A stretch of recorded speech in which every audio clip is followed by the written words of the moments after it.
Our voices are united, louder than hate. We have gathered here, we've had all we can take. The time has come, you will hear our call. We're fighting for liberty and justice for But before Tesfa gets all. introduced, I want to introduce to you my co-host today.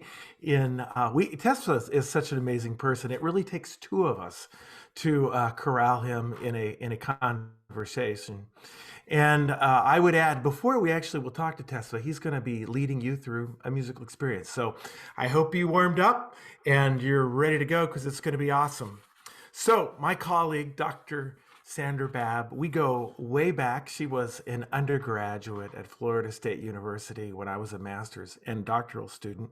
And in fact, we were just reminiscing a little bit ago that Nicola was her collaborative pianist for her undergraduate voice recital in those years gone by. And so we're fellow Knowles, living up in the Northwest here, working together. And she is an assistant professor of music education at Oregon State University, teaches conducting and teaches choral method. She's an expert on the changing voice, and she's an expert on repertoire. In fact, she's an expert on just about everything that involves making beautiful music and teaching well. So she also happens to be the director, if you've heard them, of the amazing choir Bella Voce, which we are very proud. We're invited to perform a live performance in Dallas at the National American Choral Directors Association. Of course, it's not going to be in Dallas and it's not going to be live, but that wonderful choir and Dr. Babb were invited, and that amazing accomplishment is we're so proud of her and the work she's doing. We really have a national figure on our hands here at Oregon State. So I've asked Sandy to introduce Tesfa, and she's a good friend with Tesfa. And so Sandy, the mic is yours. Thank you, Steve. I first met Tesfa Wondemagegnehu back when we were both studying at Florida State University when I went back to get my doctoral degree, and Tesfa was pursuing dual master's degrees in vocal performance and choral conducting. And I'm just going to say that I knew back then that he was going to just really be impactful in our field. And it was just wonderful watching him learn and grow, as you know we all were doing, learning and growing together. And he went on from FSU to teach in Orlando at Freedom High School. And he built a really wonderful program there. And just FYI, one of OSU's graduates is now teaching at Freedom High School, Terrence Madlangbayan, who has sung with the Corvallis Repertory Singers in the past. He's teaching there with Andrew Manier right now, so woohoo, that's exciting. Lots of connections. And Tesfa then made his move north after that time in Orlando to work in Minnesota with the Minnesota Public Radio and the Vocal Essence professional choir ensemble as the associate director, and then did some church work and eventually landed at St. Olaf. Really just an amazing arc to his story of where he is. He's married to a dear friend of mine, Michelle, and they have a beautiful child named Aida. And I'm just so thrilled that we get this chance to sit down and have a chat with him and learn more about his journey and about how we can make a difference through choral music. Tesfa Wondemagegnehu. Thank you for that beautiful, beautiful introduction and your words. Y'all, I want to just go back and celebrate. Sandy Babb is a beast, if y'all don't know. So we need to make sure we have to recognize to even be accepted into the national conference.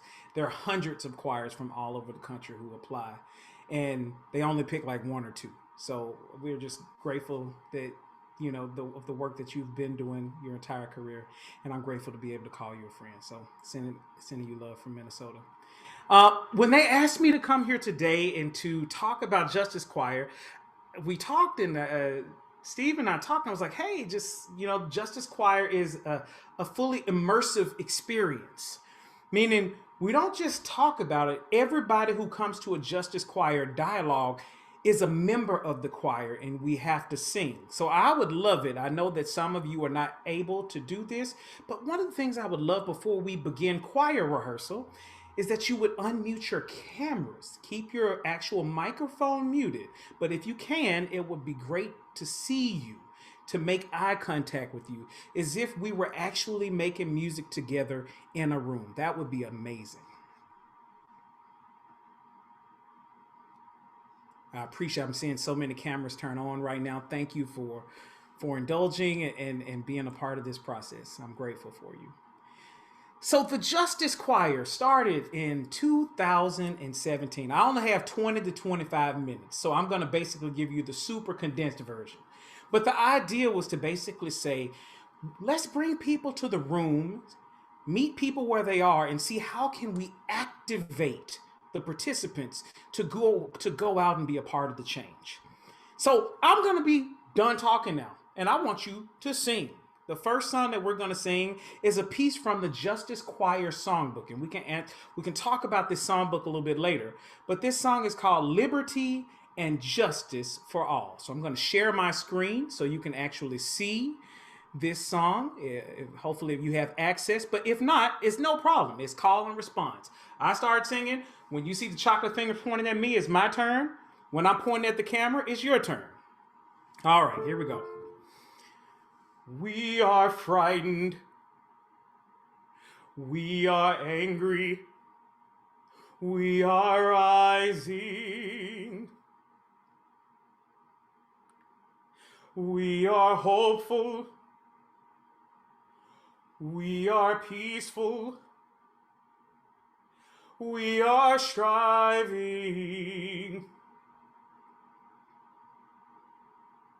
Won't stop fighting.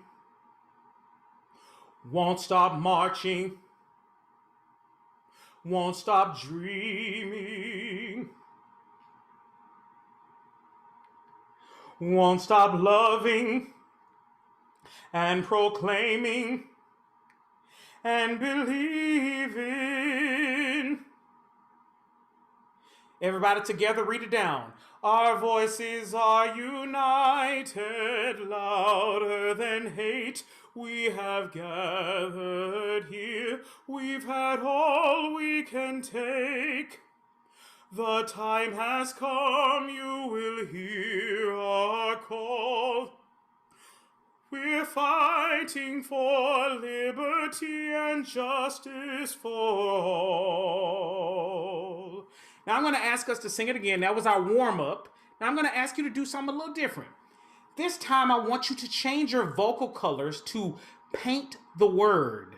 You're going to change your vocal colors to paint the word. Let's try it again from the top. We are frightened. We are angry. We are rising. We are hopeful. We are peaceful. We are striving. Won't stop fighting. Won't stop marching. Won't stop dreaming.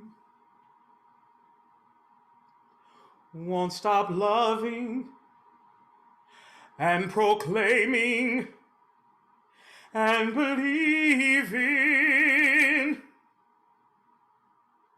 Together, our voices. Our voices are united, louder than hate. We have gathered here. We've had all we can take. The time has come, you will hear our call. We're fighting for liberty and justice for all. Liberty and Justice for All from Dr. Brandon Williams. He's at Rutgers University up in the Northeast. But in the Justice Choir songbook, there's always a conversation prompt. At the bottom, Brandon writes, "The recent demonstrations and marches taking place throughout the country led me to the phrase, liberty and justice for all. Many steadfastly recite this line in the Pledge of Allegiance, but those words ring hollow for many Americans who find their civil liberties under attack and the scales of justice tipped in the favor of the wealthy and powerful." And so as we acknowledge that truth, especially right now, this week of all the weeks that we could have this conversation, one of the most important things that we can do is start from a position of truth. We have to make sure that before we talk about unity and healing, we tell the truth, y'all. So I want to read you a quote from Eddie Glaude Jr. This is a Black scholar at Princeton University in the Northeast. Eddie Glaude just recently penned a book called Begin Again, James Baldwin's America and its urgent lessons for our own. Baldwin writes, "American history would be contorted in the service of it, where efforts to resist the likes of slavery or to break the back of Jim Crow segregation would be conscripted into the grand story of America's greatness and its ongoing perfection. Slavery would be banished from view or seen as a mistake instead of a defining institution of systemic cruelty in pursuit of profit. That history would fortify our national identity, and any attempt to confront the lie itself would be sabotaged by the fear that we may not be who we say we are. For many white people in this country, quote unquote, America is an identity worth protecting at any cost." So as we wrestle with Professor Glaude's words, James Baldwin wrote these words years ago about the lie that this America's dream of prosperity and love and hope was something for all of its citizens. But we have to acknowledge today that that is not where we are. But we don't have to remain here. We can do more, we can be more, we can be a part of the systemic change that we need to push this country forward. So I think about those words, liberty and justice for all. I want to just see a show of hands. How many of you were asked to recite the Pledge of Allegiance during grade school? Raise your hands. The reason I begin every Justice Choir event with this song is because how many of you are still willing to say you believe in the words liberty and justice for all? Raise your hand. If you want that to happen on this soil right now, raise your hand. I'm gonna look around. I'm looking how many people. If you're muted, you can do the hand raise function inside of Zoom. I'm looking at 100% of the screens of the people I can see right now. So that means if we truly mean that liberty and justice for all is something that we can make happen on this soil, that requires us to be willing to risk something. That requires us to basically to acknowledge our privilege and say, in circles where we are seen and heard, we're willing to have the necessary and difficult conversations for people to say, all right, I'm willing to entertain these ideas. I'm willing to entertain this type of dialogue. Otherwise, we're going to keep coming back to this moment. And that brings us to the second song that we sing today. The second song was created by an activist based in the Bay Area. Her name is Melanie DeMore. And this song is also from the Justice Choir songbook, and it's pretty simple. I'm going to share the screen with you. Hopefully you can see it. If not, it's just like the last one. This is something that we will all be able to sing. I'll sing it for you and then ask you to look at me, and we're all good. Can everybody see 1 Foot Lead with Love right now? Awesome. Now, I'm a tenor, as you can hear in my speaking voice. As sure as my God sits up high and looks down low, there is no way I have a low A in me right now at this time of day. So we are not singing this in A minor, everybody. We're going to sing this in C minor, just FYI. You got to that's the key we're singing in.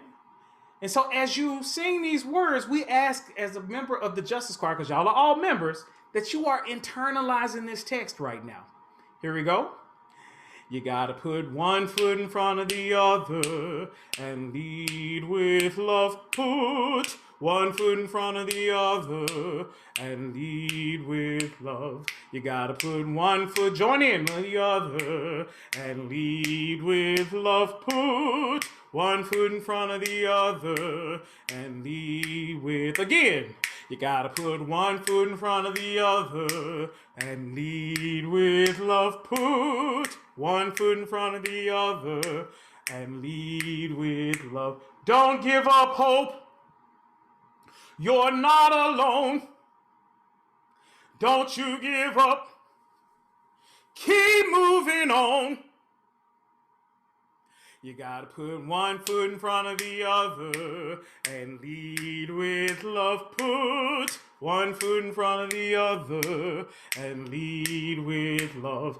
You gotta put one foot in front of the other and lead with love. Put one foot in front of the other and lead with love. Lift up your eyes. Don't you despair. Look up ahead. The path is there. You gotta put one foot in front of the other and lead with love. Put one foot in front of the other and lead with love. You gotta put one foot in front of the other and lead with love. Put one foot in front of the other and lead with love. I know you're scared, and I'm scared too, but here I am, right next to you.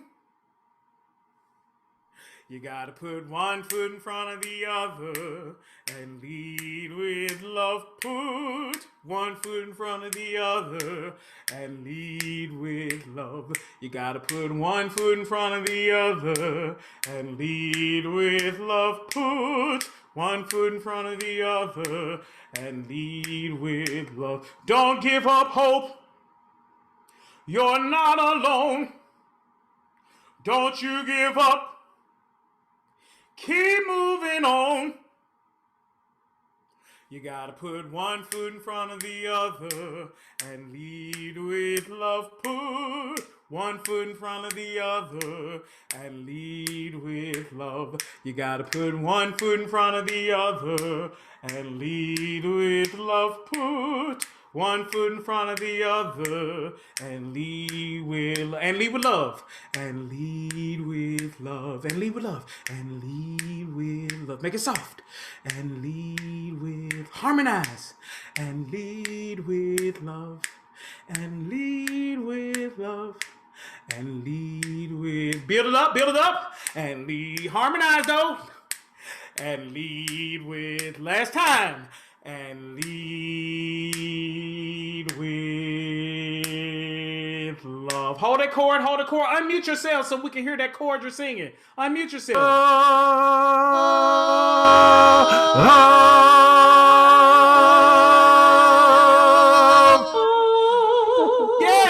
Yes. We made a joyful noise. Thank you, Jesus. We made a joyful noise today. One foot. Lead with Love by Melanie Demore, activist Melanie Demore, which is awesome. I appreciate hearing those harmonies. There is no such thing as a wrong harmony as a member of the Justice Choir. But normally, I will say this is the first time doing this that I've not heard anybody do the Picardy third. Where are the music nerds? No Picardy thirds just then? I'm expecting Picardy third. I was thinking we're going to come out with the love. But I like that y'all kept it right there in the pocket. Good on you. So, One Foot Lead with Love from the Justice Choir Songbook. So, how does this conversation start, y'all? We must first acknowledge that there is and has always been unresolved racial issues in this country. And I would say tonight, maybe your journey begins by buying Kendi's book, How to Be Anti-Racist, or the Reynolds and Kendi's collaboration, Stamped. And if you can find those books on a bookshelf, by the way, Please buy from Black-owned bookstores. There's some online that you can research and buy. Maybe you want to start this journey by reading Robin DiAngelo's work, White Fragility. And I acknowledge that some scholars find her text to be problematic. But regardless of how you begin, all of this has to start with us as individuals, as citizens, putting one foot in front of the other and taking those first hard but necessary steps towards liberty and justice for all. The reason I quoted Robin DiAngelo's book, White Fragility, is because there's a quote that I found at St. Olaf College. I teach a course called Music and Social Justice. And I spent years, as Sandy mentioned, working at Minnesota Public Radio. This is the largest classical music distributor in the United States. If you've ever heard of the show Performance Today or yourclassical.org or the Choral Stream, these are all products distributed right up the road in St. Paul, Minnesota at American Public Media, Minnesota Public Radio. And I'm going to share this quote because as someone who spent years in media, I find her words to ring true. DiAngelo says, we are socialized into these groups collectively. In mainstream culture, we all receive the same messages about what these groups mean, while being in one group is a different experience from being in another. And we also know that it is, quote unquote, better to be in one of these groups than to be in its opposite. For example, to be young rather than old, able-bodied rather than have a disability, rich rather than poor. We gain our understanding of group meaning collectively through aspects of the society around us that are shared and unavoidable. Television, movies, religion, literature, stories, jokes, traditions, song lyrics, news items, practices, history, and so on and so forth. These dimensions of our culture shape our group identities. And so as we dig into these moments, these very difficult moments, there's a song that comes to mind that was written in collaboration with Stacey Gibbs and Sean Kirchner. They wrote the song No Color. And I'm going to excerpt. I won't play any of its music tonight because we're short on time, but I want to read the words that they said. No color can come between us. They wrote these words. No shade to be thrown. No tone be taken to demean us. No hue of hate to be shown. No color, no shade, no tone. Let me be transparent with you. More love is our intention. Stop. Did we forget to mention that we are more alike than different? United, we take a stand, ignited with hand in hand to build a band of harmony. No time to wait. Don't hesitate. No color. Now, I bring that up because that song right there, No Color, is a song that we spent the entire year in the St. Olaf Viking Chorus. And I'm going to play you the last 30 seconds of it so you can see a little bit of it and get a vibe of it. But I want to play you one of our student speeches after we perform this piece. So this is the St. Olaf Viking Chorus playing and singing No Color, the last 30 seconds.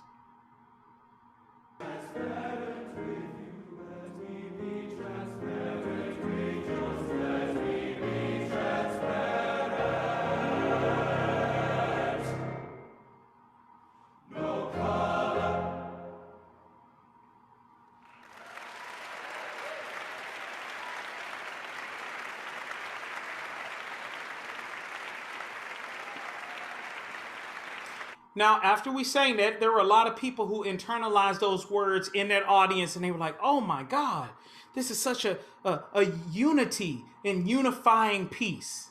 You know, no color can come between us, no shade to be thrown, no tone be taken to demean us, no hue of hate to be shown, no shade, no color. Let me be transparent with you. And so you listen to those words, and on face value, we feel that this is a unifying and healing piece. But we can't heal until we truly understand the pain. So we spent an entire semester, a little bit over a semester, a whole year almost, unpacking how we can be a part of the change. And a student created this next moment. This is their personal experience living inside of a black body.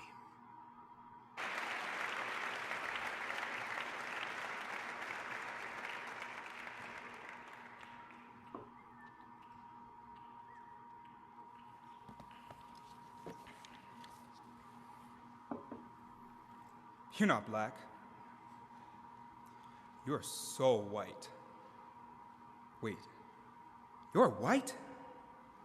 What kind of black person dresses like that and talks like you do? No one. You just want to be white. Welcome to high school. No, better yet, welcome to my life. Have you ever experienced racism? Probably not. I might have said no, had it not been for this beautiful black body God put me in. Racism isn't just burning a cross in front of a black man's home and marching around in a white hood anymore. Racism, like any other virus or plague, has adapted to its environment. Racism is having people tell you you need to work harder for something and turning around to Jim and telling him he's got it because he's a natural. Racism is being reprimanded for the smallest of actions when Becky can get away with 10 times worse and be praised as a saint. And I don't mean once. I mean over and over and over again until you realize it's not you. The thing they are reprimanding and criticizing is your skin. Racism is being told you're too black to be white and too white to be black. All this, and yet still, I see the gray. The intersection of the two, a place where I can belong and become in community with other like-minded individuals. They are the ones who see and understand the struggle, not always people of color, but people who take the time to learn different cultures and to see that regardless of appearance, people are people. But that takes time. It's easy to be racist, bigoted, and ignorant because that takes a lack of effort and a large amount of carelessness.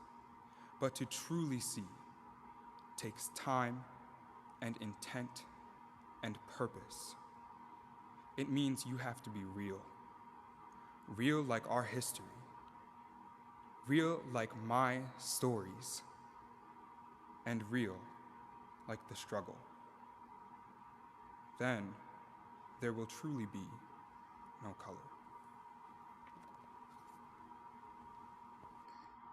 No Color, performed by the St. Olaf Viking Chorus in a personal reflection from Eugene Sandell, black student, member of the Viking Chorus. He still sees the gray, the hopefulness, the positive of it. But what's interesting is I'm going to share now a screen with you. This is an incredible document. Janet Helms, if you're not familiar with that scholar. Janet Helms basically has compiled a lot of scholarship on the white racial identity model. And we based this concert on Janet Helms' research. So I'm going to share with you so you can hopefully see. Can everybody still see the screen? What Eugene just shared is the first stage, contact. Is when you share your personal story. There are people who enter this conversation at the contact phase, where the first time that they can actually see and truly empathize with people who have experienced and lived racism for most of their life. Now, you probably look at this and you see, all right, you go from contact, then you go to basically all through these stages. Look how much work we have to do. Then we get to the final stage, autonomy. So you look at that and you say, well, how do I get here? How can I do all of that work? There are a lot of people talking to me until I'm blue in the face that I need to be actively anti-racist. What does that mean? And I want to give you right now a resource. I'm going to share with you actually in this Zoom right now, a document that you can use that provides you with a guide of how to be actively anti-racist. And it starts, as I mentioned earlier, working at a media company. I know that we can easily access YouTube. We can easily access podcasts. So I'm now going to share the screen again, and I'm going to show you a scaffolded guide on how to do this work. Can everybody see that? Thumbs up if you can. So, contact, I don't see color. Talking about race brings disunity. Belief that racism is caused by talking about race. What to do next? Educating yourself is important. Utilize resources about racial inequality and biases. Here are documents right here as we look at that. You still hear me? Good to go? Okay, it just changed my phone. But there's some incredible resources like Hero Knapsack by Peggy McIntosh, White Privilege. You know, you look at this and you click these activities. You can click this podcast on NPR, Whistling Vivaldi, author Austin.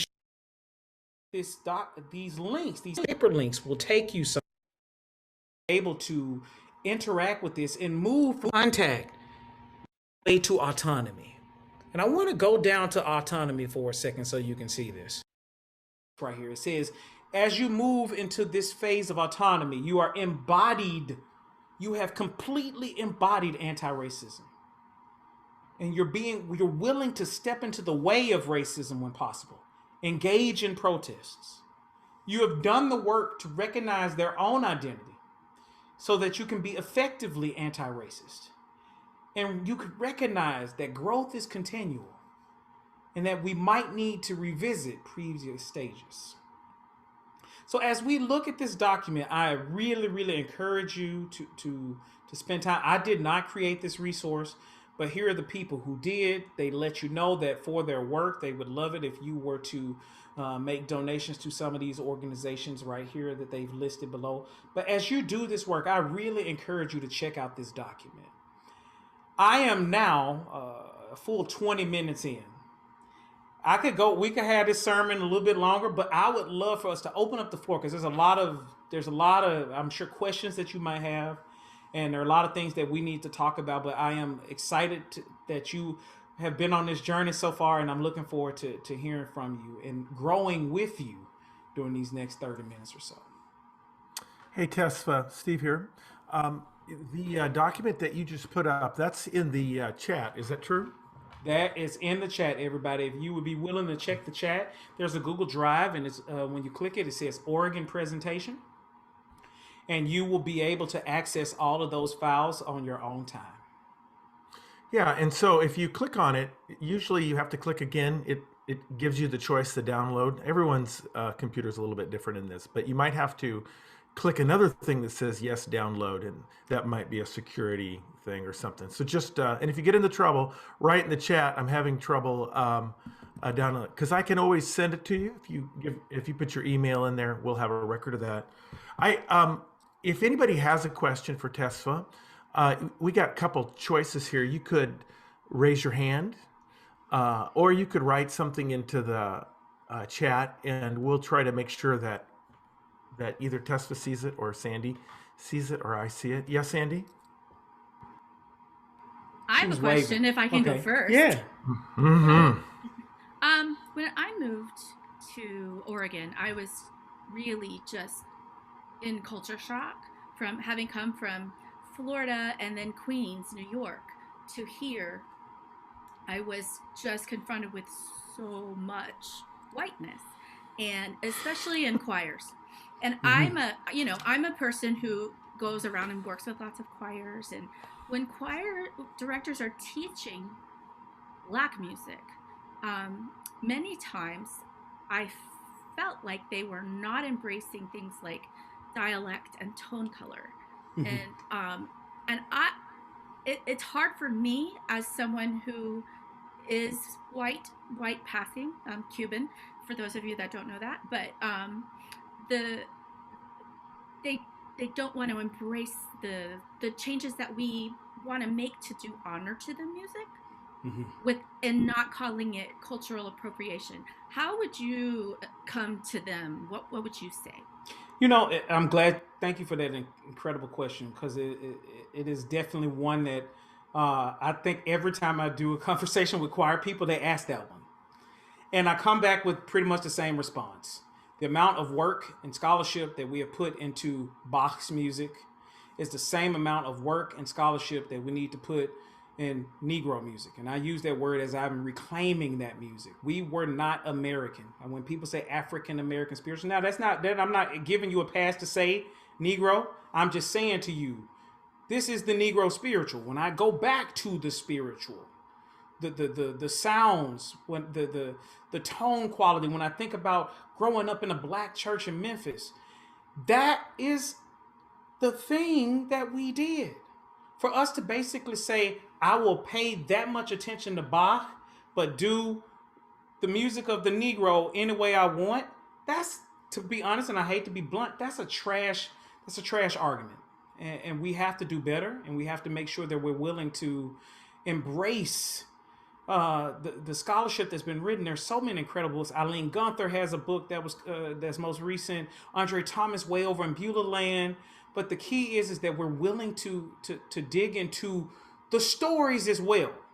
Because if you just talk about the tone quality and you just talk about the dialect, but you're not engaging into what the Negro experienced, the black person experienced, the enslaved black person. Think about this, y'all. 1619, the first slave stepped foot on U.S. soil right off the coast of Virginia. 1619.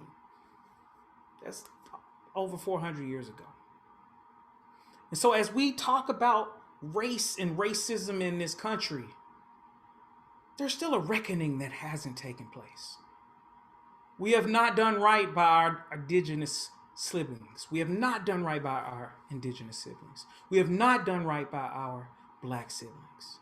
We have not done right by our queer siblings. We have not done right by so many minoritized groups.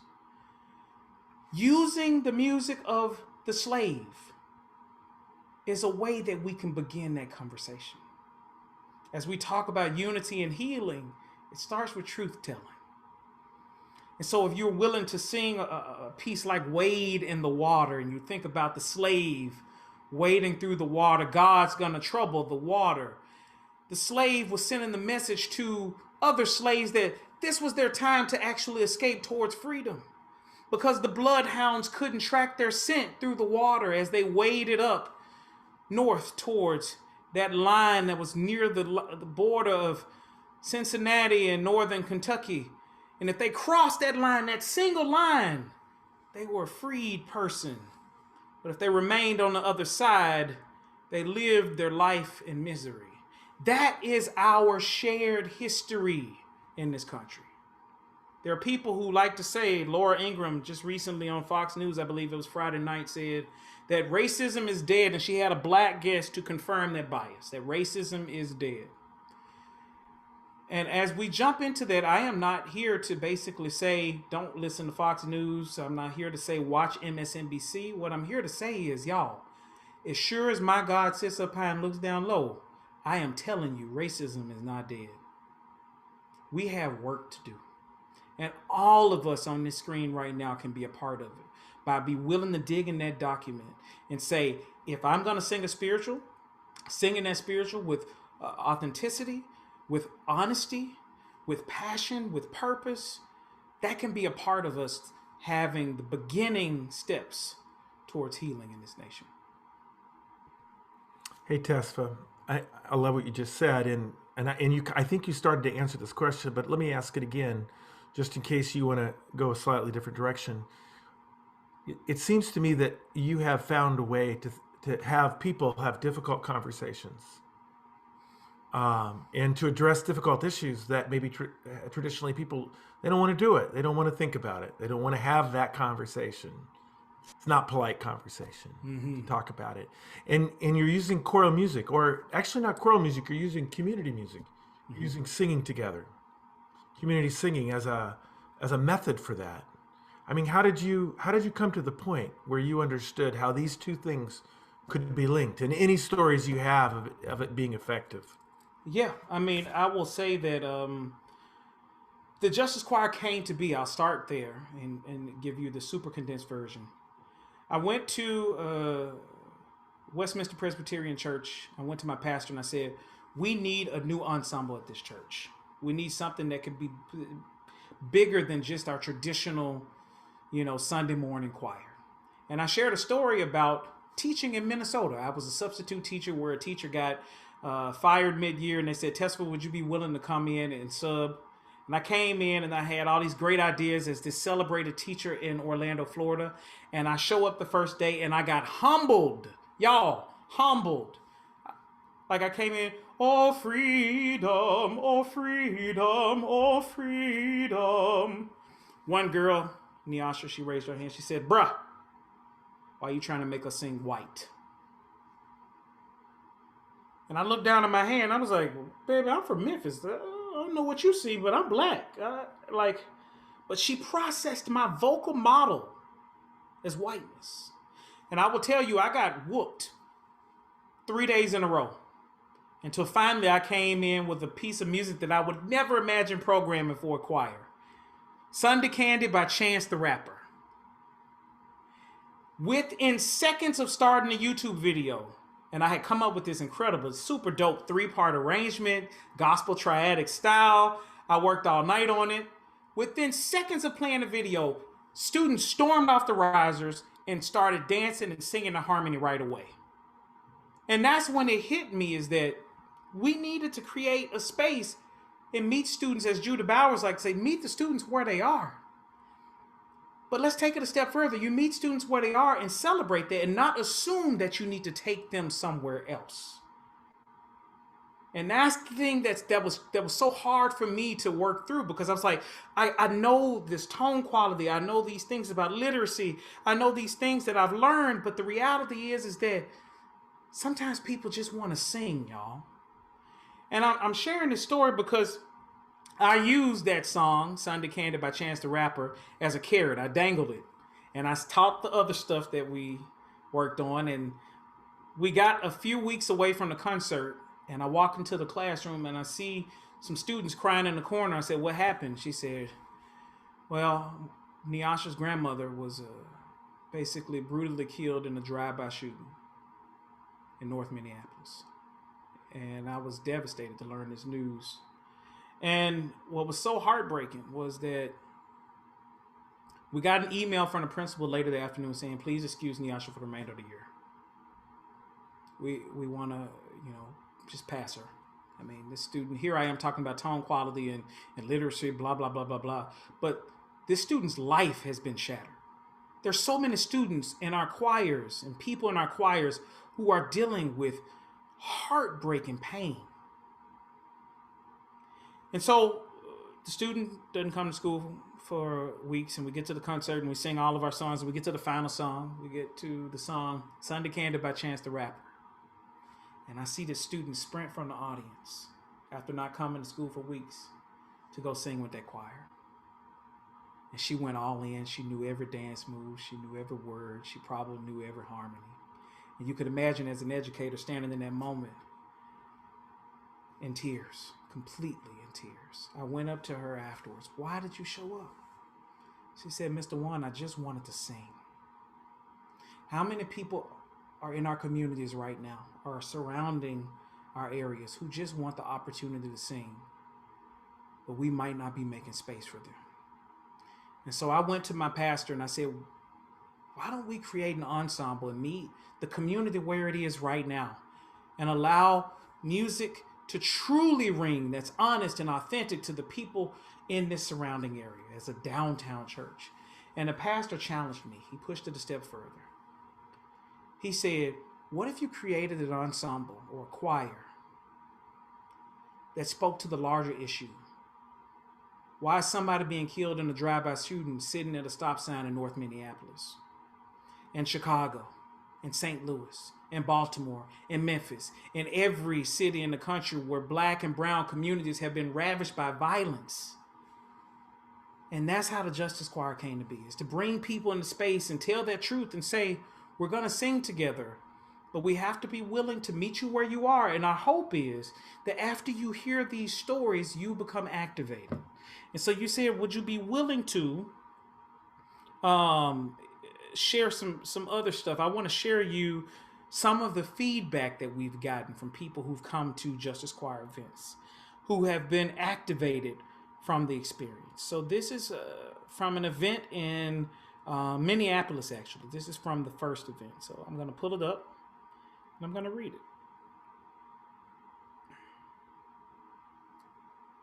As a white woman, and the question, this is the response after a 90-minute, each event is usually 90 minutes, 70 to 90 minutes. We asked them, describe a moment of transformation that you've experienced connected to one of the songs and or discussion points from today. And this is what she said. She said, as a white woman raised in a mostly white Lutheran church, I appreciate Ms. Levy-Pound's naming of the intersectionality of race, gender, sexual orientation, and poverty.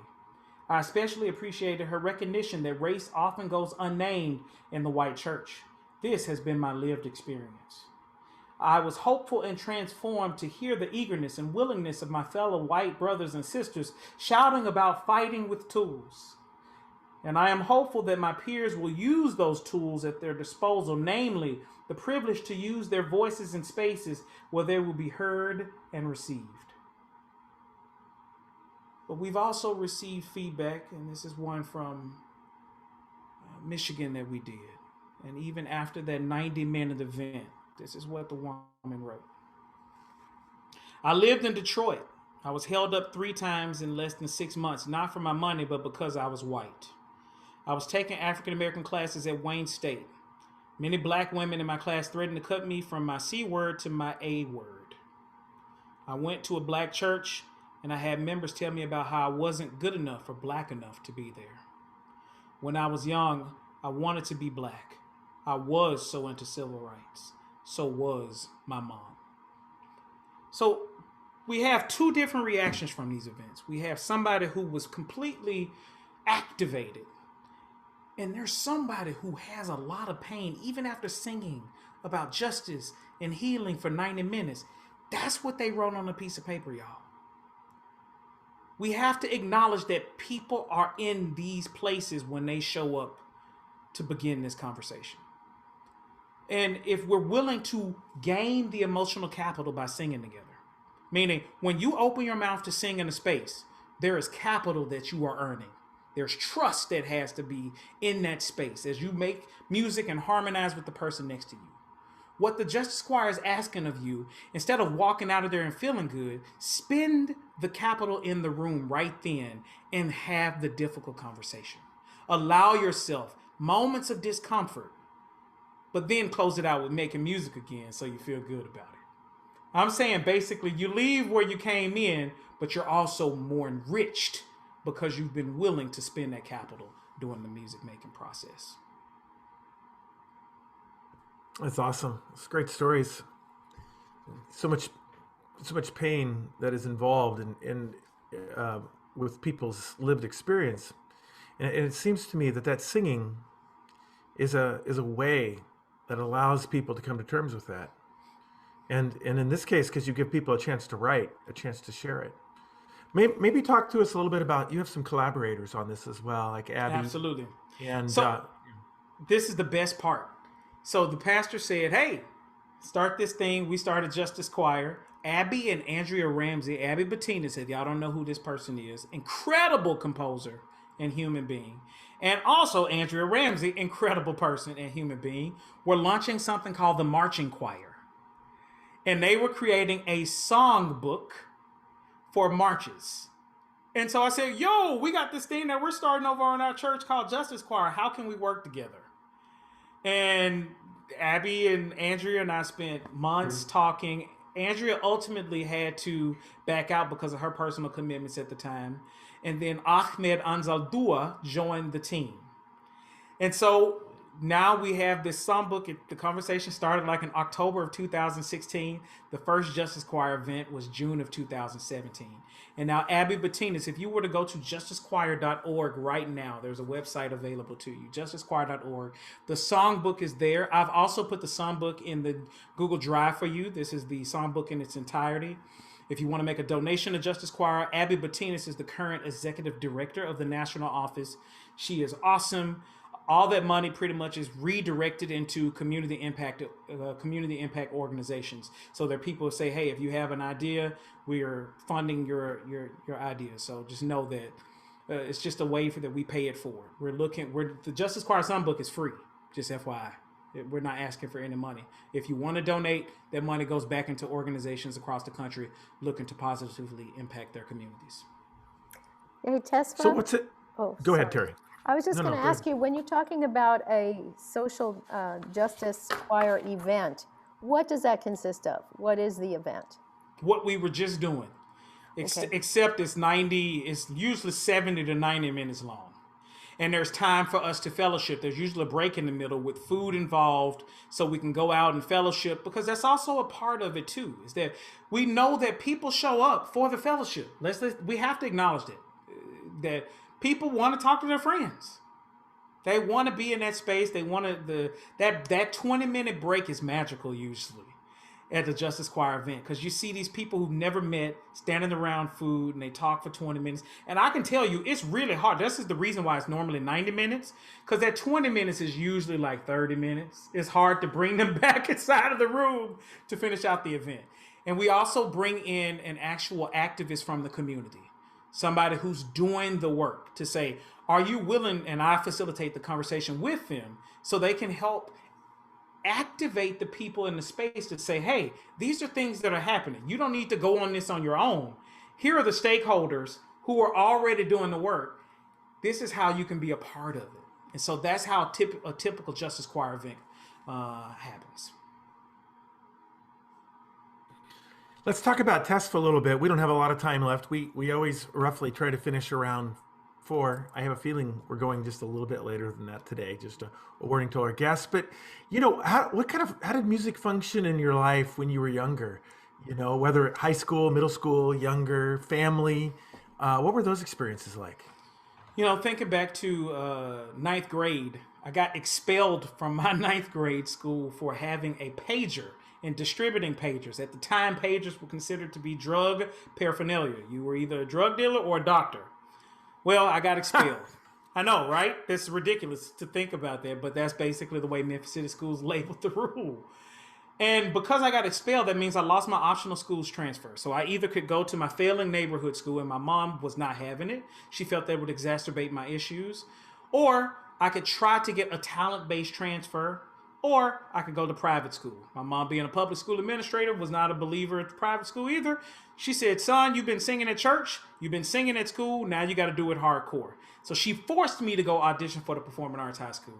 And I walked in, and there was this mean old black lady with this long black wig. And I sang My Country 'Tis of Thee for her. And she allowed me into her program on probation. And within weeks of having that woman in my life, instead of wanting to stand on the street corner and pretend to be hard, because I was a wannabe. Let's make it clear. I was not a real hard person. I was always a wannabe. But I did what was necessary to fit in my environment. But instead of wanting to stand on those street corners, I wanted to be in her practice room. So instead of robbing junkies on the street corners of Memphis, I was in a practice room at Overton High School sight reading Melodia. And after 3 months of being at the school, we got closer to the December concert. We got a call early December of that first year, that night, saying that our teacher died suddenly of a massive heart attack in her kitchen. And it was that moment that basically shook me, that shook the change and shook me permanently. And I vowed to her to get my stuff together, to give to others what she gave me, which was a way out and be a part of the change. And it has always been a black educator who's played that role in my life. Sandy knows this story, is that when I was at FSU, my mom died going into my last semester at FSU for vocal performance. And I dropped out of school. I started taking my mom's leftover pain pills. I was drinking every day. I lost direction. And I didn't see a way out. And I was driving down to Tallahassee to go see friends and colleagues give their final recital, because this was the last semester. I lost my assistantship because they said if you don't come back this semester, you can't get an assistantship. So there was no way for me to finish my degree.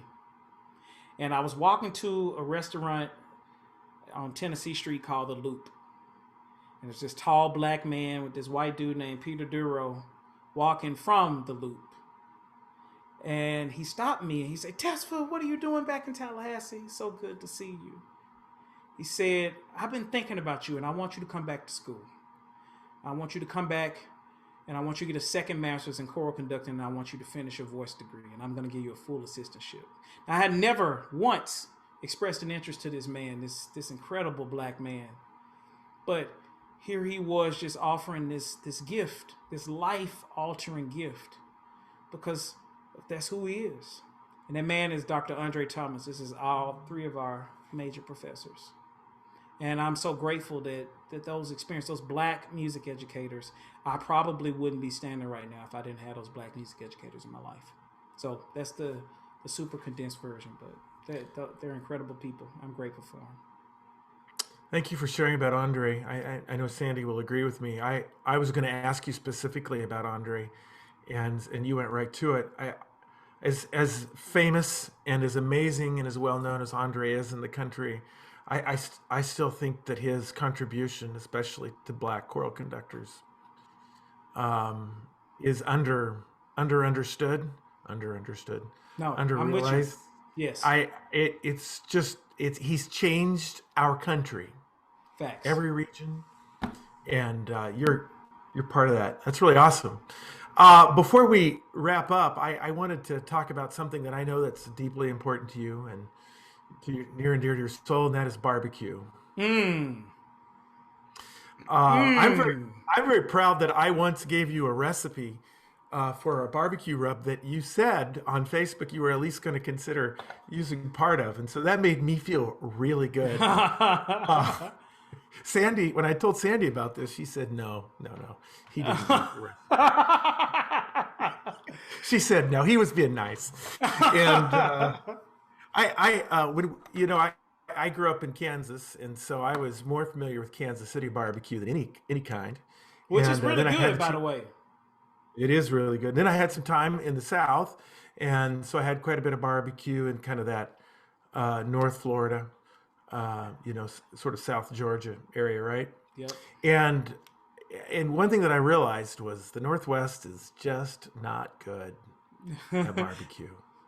I think we should we should all move out to the Oregon area. Create a little barbecue spot. That would be amazing out there. Low hanging fruit. It sounds like. So talk to me about what's your favorite thing to do? Favorite rub. What do you tell us about your barbecue life a little bit? I think it's all in the brine. It's all in the brine. It's like if you brine those ribs perfectly, you just basically keep them in. Do y'all have a Costco business center out there? So I know you got regular Costco, but there's a place called Costco Business Center. If you do have one of those, try to find it. But the business center sells all of these restaurant style containers. And so I basically throw my slabs in, get me a nice sweet brine, a little bit of salt, water, but mostly sugar, and just let that soak for a few days. Pull it out, completely dry it out, and then put the rub on it. I think that's the way to go. Barbecuing is my love. We started an organization called Black Folk Barbecue here in Minnesota, and we basically cook for people and get donations and then pay those donations forward. So this was back in June. We had a big Juneteenth celebration where 200 people came over to the house. We were socially distanced on the whole street. We sang "We Shall Overcome," and we sang "Lift Every Voice and Sing," and we made about $5,000, and we paid it to different people and organizations. Nakima Levy Armstrong, who's an activist in Minneapolis, who did so much work after George Floyd was brutally murdered just 40 minutes up the road. Nakima was out there while people were protesting with milk containers for people being tear gassed and pepper sprayed and water bottles for people as they were protesting the way that black and brown communities have been disproportionately responded to during these protests. And if we've ever seen that that's true, we've definitely learned it's true this week. And so we made sure that we paid it forward to Nakima's organization, and we hope as soon as the winter ends, then that people get vaccinated, we can do some more Black Folk barbecue down here in Northfield, Minnesota. Sandy, Want to say something quick before we wrap it up here? I just want to say thank you for letting us into your world, and I'm just so happy that my Corvallis Repertory Singers family gets to know you a little better. Oh, well, thank y'all for having me. Seriously, appreciate y'all so much. You gotta put one foot in front of the other and lead with love. Put one foot in front of the other and lead with love. You gotta put one foot in front of the other and lead with love. Put one foot in front of the other.